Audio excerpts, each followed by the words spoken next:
जिला क्रीड़ा और युव सेवा विभाग पक्षर जिला स्तरीय विकसित भारत युव नेतृत्व संकल्प 2025 दिन धरी अनुष्ठित युवोत्सव उद्यापित हो जाइछि। उक्त उत्सव में सहकारी जिलापाल तथा जिला क्रीड़ा अधिकारी श्री त्रिनाथ साहू अध्यक्षतार अनुष्ठित कार्यक्रम में भारप्राप्त जिलापाल श्रीयुक्त मुनीन्द्र हनेका मुख्य अतिथि भाव में जोग देइथिबा बेले सम्मानित अतिथि भाव में अतिरिक्त जिलापाल श्रीयुक्त फाल्गुन माझी, सुश्री अर्चना कुमारी मंगराज, जिला संस्कृति अधिकारी गजपति प्रमुख मंचासीन यह उत्सव जिलार समस्त युवक युवती 15 ରୁ 19 वर्ष मध्य अंशग्रहण करथिले। जिलार विभिन्न विद्यालय और महाविद्यालय बहु संख्यार युवक युवती अंशग्रहण कर विकसित भारत गढ़ी तोड़े युवशक्तिर भूमिका नेतृत्व ने डिजिटल सक्षमता ने सचेतनता करा। उक्त उत्सव में युवक युवती मानक पई कहानी लिखन प्रतियोगिता, कविता लिखन, विज्ञान प्रदर्शनी मेला, चित्रकला, लोकनृत्य और लोकगीत सांस्कृतिक प्रतियोगिता इत्यादि अनुष्ठित होइतिला।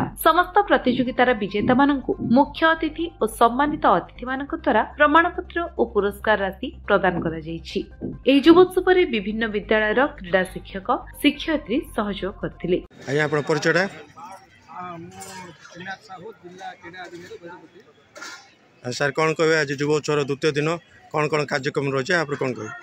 आज जिला स्तरीय युव महोत्सव द्वितीय कार्यक्रम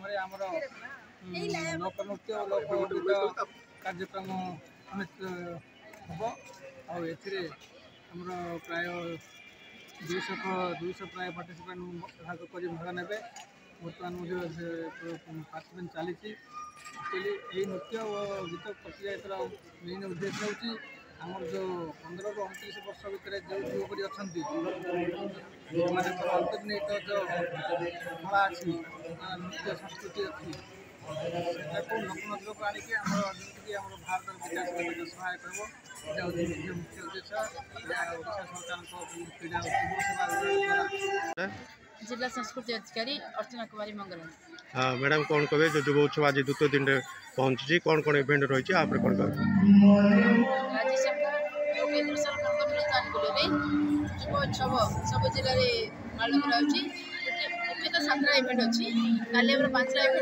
सरी जाइए गल्प लिखन, कविता लिखन, वक्तृता, साइंस एक्जिबिशन थी काली आज लोकगीत और लोकनृत्य ये कम्पिटिशन अच्छी एटी जो मैंने क्वालिफाई करेंगे से स्टेट करेंगे स्टेट जो मैंने उत्तीर्ण हे से केन्द्र स्तर करेंगे। आज कौन कौन इवेंट चलछि आज 2टा इवेंट चलछि लोक संगीत लोकनृत्य। गजपति ऋणमल भैरव रिपोर्ट विश्व विजय न्यूज ओडिशा।